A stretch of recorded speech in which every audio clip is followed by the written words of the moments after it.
श्रावणातला पहिला सोमवार, त्यामुळे आज शिवाला फक्त जल आणि दूध अर्पण करून पूजा संपवू नका. तर आज श्रावणातल्या सोमवाराची एक खास गोष्ट शेवटी मी तुम्हाला सांगणार आहे, त्यामुळे व्हिडिओ शेवटपर्यंत नक्की बघा.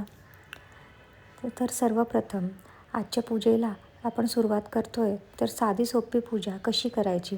कुठल्याही पूजेला सुरुवात करताना आपण गणपती बाप्पाची आधी पूजा करतो, त्याप्रमाणेच आजही सर्वप्रथम गणपती बाप्पाची सुपारी हिला मी चांगलं जल अर्पण करून स्वच्छ धुवून घेतले आहे.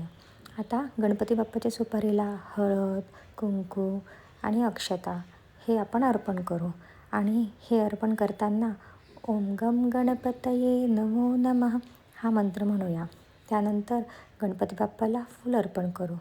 आता गणपती बाप्पाची स्थापना झाल्यावर आपल्या घरात जी काही शंकराची पिंड आहे त्याला जलाभिषेक करावा.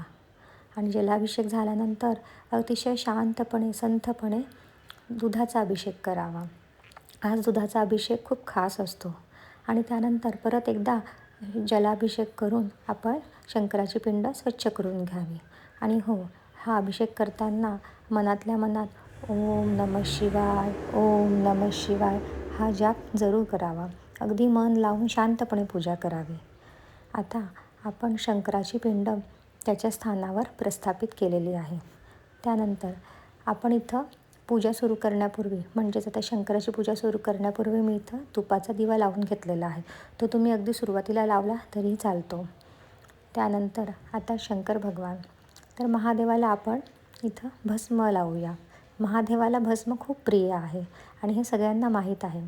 तर अशा प्रकारे आपल्या हाताच्या 3 बोटांनी भस्म महादेवाला आपण लावायचं आहे. त्यानंतर अक्षता अर्पण करायच्या आहेत. आणि हे करतानासुद्धा ओम नमः शिवाय हा जाप सुरू ठेवायचा. त्यानंतर महादेवाला पांढरे फूल अर्पण करायचे आहे. आणि फूल अर्पण केल्यावर महादेवाला प्रिय असलेले बेलफळ, हो, हे बेलफळ महादेवाला खूप प्रिय आहे. तर आजच्या दिवशी हे बेलफळ आवर्जून अर्पण करायचे. आणि त्यानंतर येतं ते म्हणजे बेलाची पानं.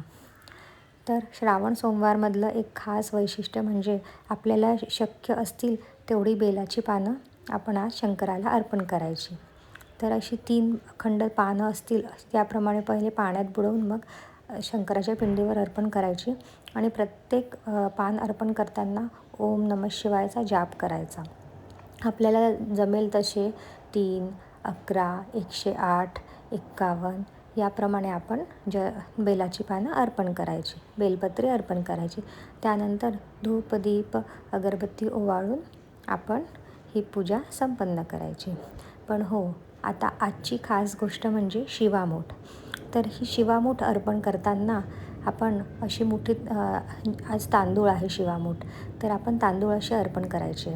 आणि अर्पण करताना देवाला सांगायचे की हे देवा, या अक्षतांप्रमाणे माझ्या घरात सुख, समृद्धी आणि अन्नधान्याची भरभराट राहू दे. आणि ही प्रार्थना करून आज गणपती बाप्पाची आणि शंकराची आरती करून आपली ही पूजा संपन्न करायची.